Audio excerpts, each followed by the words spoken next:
अगर आप भी लेना चाहते हैं देश दुनिया की तमाम जानकारी तो आज ही सब्सक्राइब करें हमारे चैनल को।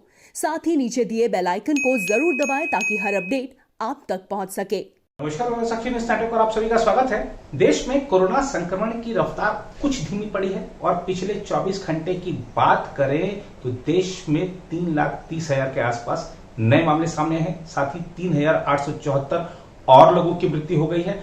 भारत में जब से इस वायरस ने कदम रखा है तब से लेकर अब तक की बात करें तो यह खतरनाक वायरस 2.5 लाख भारतीयों की जान ले चुका है।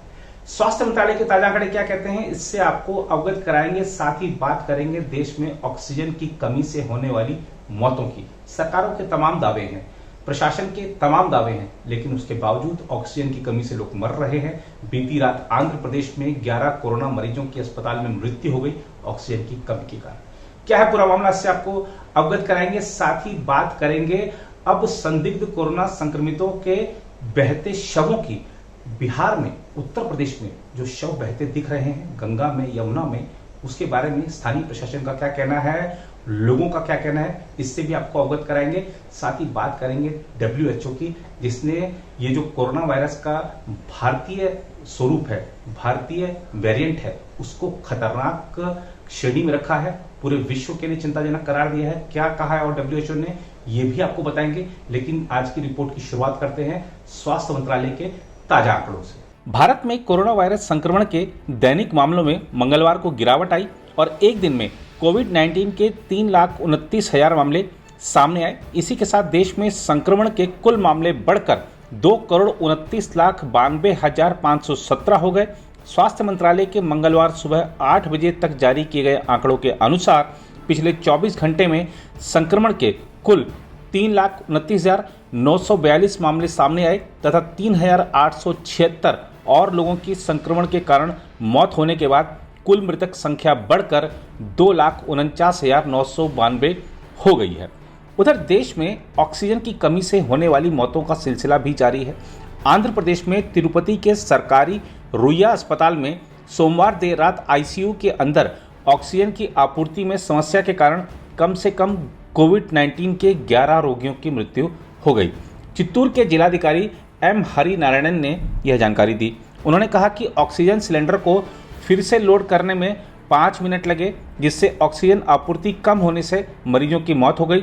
हरि नारायणन ने कहा ऑक्सीजन की आपूर्ति 5 मिनट के भीतर बहाल हो गई और सब कुछ अब सामान्य हो गया है।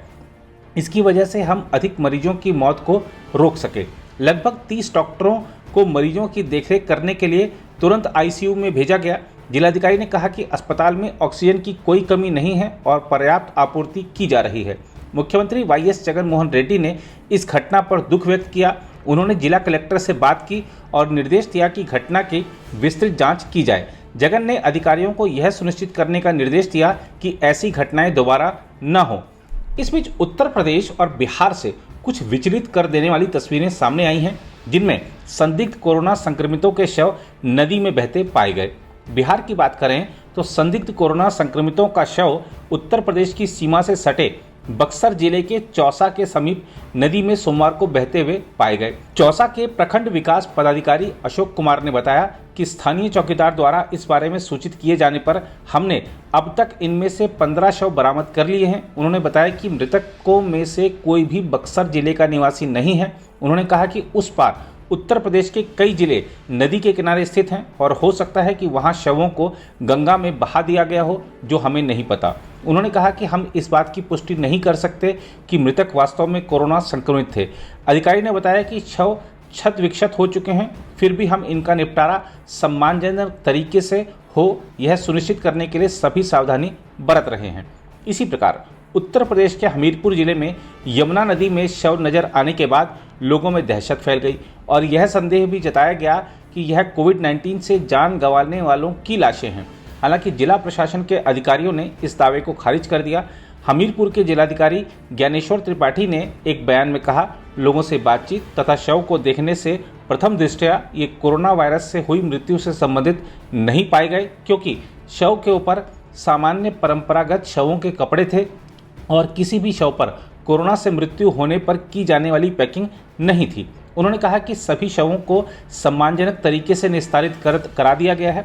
जिलाधिकारी ने कहा कि 6 मई को हमीरपुर में यमुना नदी पुल के नीचे शव मिलने की सूचना प्राप्त हुई थी, जिसके संबंध में प्रभारी निरीक्षक कोतवाली और नायब तहसीलदार हमीरपुर द्वारा मौके का निरीक्षण किया गया। मौके पर 4 शव बहते हुए पाए गए थे तथा एक शव किनारे अधजला पड़ा था। उन्होंने बताया कि जांच के दौरान स्थानीय लोगों ने बताया कि ये शव यमुना नदी के घाट पर लोगों द्वारा अपने परिजनों की मृत्यु के उपरांत जल में प्रवाहित कर देने के कारण दिख रहे हैं।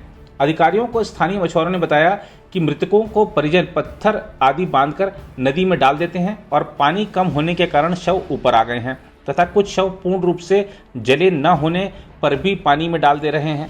स्थानीय लोगों के द्वारा यह भी बताया गया कि वर्तमान में पंचक नक्षत्र चल रहा है। इस दौरान परंपरा के अनुसार लोग अधिकतर शव का दाह संस्कार न करके जल में प्रवाहित करते हैं। उन्होंने कहा कि इस संबंध में पड़ोसी कानपुर जिले को भी सूचित कर दिया गया है कि आवश्यक वैधानिक कार्रवाई करें तथा घाट पर पुलिस बल लगाकर कड़ी नजर रखी जा रही है। हमीरपुर के पुलिस अधीक्षक नरेंद्र कुमार सिंह ने स्वीकार किया कि कुछ स्थानीय निवासियों ने यमुना नदी में बहते हुए शवों को देखा था। नरेंद्र कुमार सिंह ने कहा कि 5 शव थे, जिनमें से एक शव आंशिक रूप से जल गया था। शवों को दाह संस्कार के लिए नगर निकाय को सौंप दिया गया। उधर विश्व स्वास्थ्य संगठन ने कोविड के भारतीय स्वरूप यानी B1617 को वैश्विक स्तर पर चिंताजनक स्वरूप की श्रेणी में रखा है।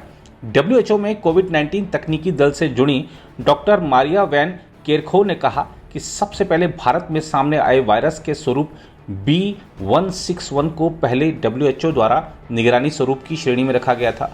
उन्होंने कहा कि वायरस के इस स्वरूप को लेकर WHO के विभिन्न दलों के बीच भी चर्चा जारी है और उनकी नज़र इस बात पर भी है कि हमारे पास इसकी संक्रमण के बारे में क्या क्या जानकारियां हैं तथा भारत और अन्य देशों में इस वायरस के प्रसार के बारे में क्या क्या अध्ययन हो रहे हैं।